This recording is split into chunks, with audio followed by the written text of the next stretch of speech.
Narendra, thank you for your support on ending the war between Russia and Ukraine. Supporting for ending the war. कल तक हम सुन रहे थे it is Modi's war, लेकिन कुछ लोग यही पूछते रहेंगे रिटायर कब होगा, रिटायर कब होगा, रिटायर कब होगा। Prime Minister Modi, my good friend Narendra, I want to wish you a happy birthday. You've accomplished so much for India in your life, and we have together accomplished a great deal in the friendship between India and Israel.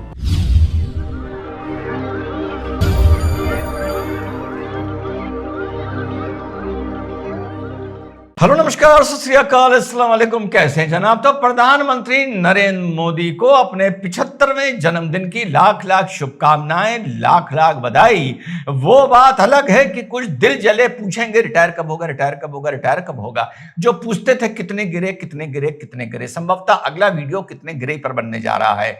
तो साहब Donald Trump ने बोला happy birthday बाबू, और उन्होंने अपने truth social पर लिखा, just had a wonderful phone call with my friend Prime Minister Narendra Modi. Wished him happy birthday. He is doing a tremendous job.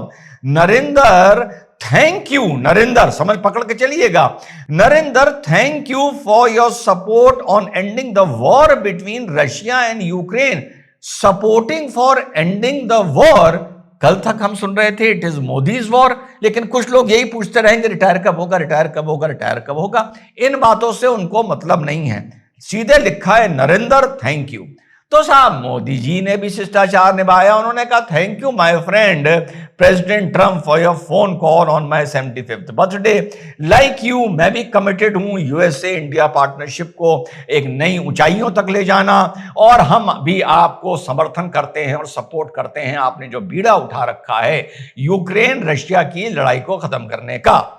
इसके बाद साथियों, आप लोगों को बहुत पहले का एक वीडियो याद होगा, वो अभी मैं टीम से कहूंगा ढूंढ ले, जिसमें एक रिपोर्टर ने डोनाल्ड ट्रंप से पूछा था कि भाई ये बताइए कि क्या अब इंडिया के साथ कोई आपकी ट्रेड टॉक होगी।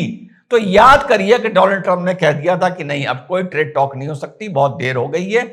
President, just to follow up on the India tariffs, do you expect increased trade negotiations, since you've announced the 50% tariff? No, not until we get it resolved.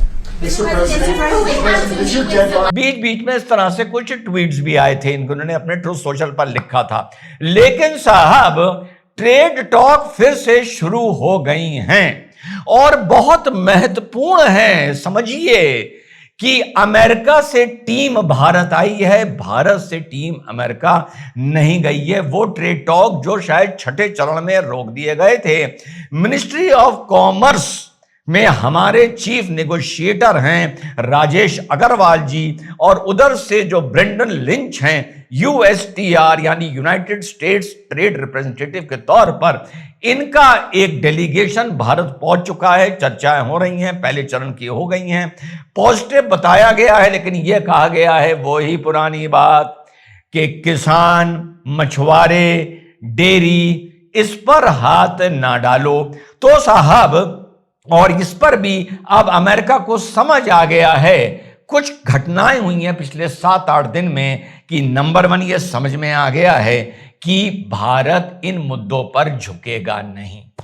दूसरा, एक बहुत बड़ी बात समझ में यूएसए को आ गई है कि यूएसए के जो ट्रेजरी सेक्रेटरी हैं, दूसरे देश की बात करूंगा यहां पर, उन्होंने कहा है कि हम चाइना से टैरिफ के बवाल में नहीं पड़ेंगे जब तक यूरोप हमारा साथ नहीं देगा। This is also very important. और कुछ दिन पहले अमेरिका ने यूरोप से भी कहा था और G7 नेशन से भी कहा था कि इंडिया पर 100% टैरिफ्स लगाएं।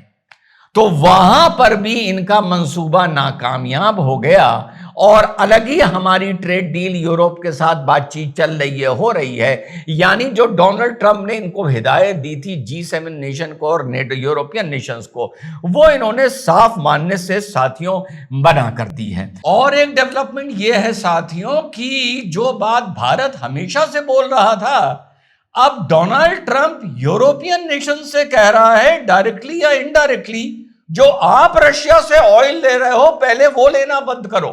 तो कुल मिलाकर डोनाल्ड ट्रंप को अब जो तस्वीर है साफ होती नजर आ रही है। और आप लोगों में कुछ लोग कंफ्यूज होंगे, इससे पहले आगे बढ़ूं बता दूं, जब पहला वीडियो रिकॉर्ड हो गया उसके बाद दफ्तर में, ऑफिस में हमारी यहाँ पूजा हुई। अब भैया पूजा पे बैठे तो कलावा भी बंधा और तिलक भी लगा। उसी टाइम मुझे याद आया, यार एक बात तो रह गई है कि डोनाल्ड ट्रंप ने यूरोप को धमकाया है रशियन ऑयल के चक्कर में, तो मैंने कहा चलो उसको रिकॉर्ड कर लेते हैं। तो पहले के वीडियो में आपको तिलक और कलावा नहीं मिलेगा, इसके बाद में भी नहीं मिलेगा, दूसरे वाले में मिलेगा, तो समझ जाइएगा। तो आगे बढ़ते हैं। अब जो चीजें रिपोर्ट्स बता रही हैं, तो ये बता रही हैं कि ये कॉर्न को लेकर बहुत एक डिस्प्यूट चल रहा था। जो जेनेटिकली मॉडिफाइड कॉर्न था वो भारत ह्यूमन कंजम्पशन के लिए पहले भी कह रहा था कि मैं नहीं लूंगा। तो अब ये बात आ रही है कि एथेनॉल के लिए, प्रोडक्शन के लिए आप उस कॉर्न को परचेज कर सकते हैं। एथेनॉल को लेके, E20 को लेके और बहुत बवाल चल रहा है, उसको समझ लूं तो उस पर जरूर बोलूंगा। पहली चीज एंड ऑल को लेकर भी जो प्रोडक्ट, नीश प्रोडक्ट्स थे जो ऑलरेडी यूरोप और बाहर के देशों से भारत का इंपोर्ट कर रहा था, उसके लिए भी रिपोर्ट्स ये बता रही हैं कि भारत शायद वहां पर कुछ अंडरस्टैंडिंग पैदा होने जा रही है। लेकिन ये साफ कह दिया गया है कि पहले ये 25% वाला जो रशियन ऑयल के लिए आपने हम पर एक एक्स्ट्रा टैरिफ, सेकेंडरी टैरिफ लगाया है, ये खत्म आपको करना पड़ेगा। जाहिर सी बात है वो खत्म करना पड़ेगा।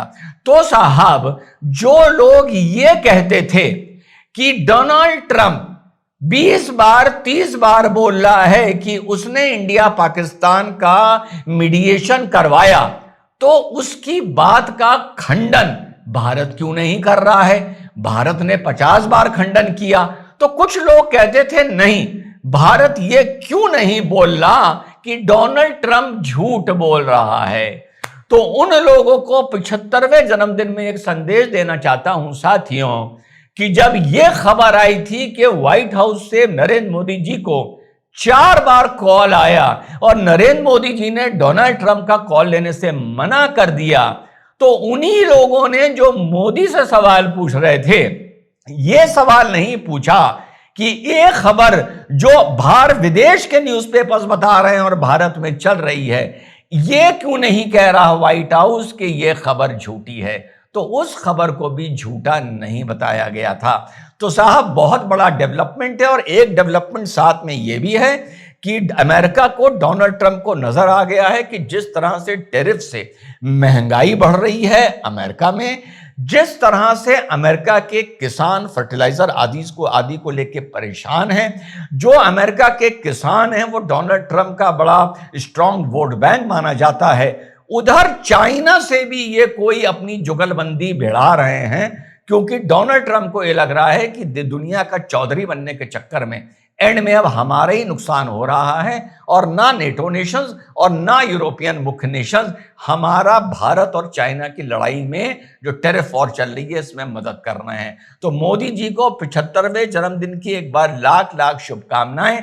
जलने वाले जला करें, कोई मतलब नहीं, लेकिन हाँ ये जरूर कहूंगा कि ये सब नहीं करना चाहिए कि झुका दिया, पीट दिया, कूट दिया। बड़ी जिम्मेदारी से कह रहा हूं कि यस, इंपॉर्टेंट नेशन है, उसके साथ हमारा ट्रेड इंपॉर्टेंट है। अब इतना भी इंपॉर्टेंट नहीं है कि कोई हमारे कंधे पर चढ़ के बैठ जाए, लेकिन इंपॉर्टेंट है। कुछ कंसेशंस भारत को भी करना चाहिए, कुछ अमेरिका से करना चाहिए, और इसका एक खूबसूरत रास्ता बीच का निकाल लेना चाहिए। यही चीज इधर मैं अमेरिका के लिए बोलता हूं, तो यही चीज इधर मैं नेपाल के लिए भी बोलता हूं कि सबके साथ बढ़िया चलना चाहिए, लेकिन अपनी हनक में कोई कमी नहीं करनी चाहिए। और हनक को लेकर फिलहाल मैं काफी सेटिस्फाइड चल रहा हूं। जय हिंद, वंदे मातरम, खुदा हाफिज।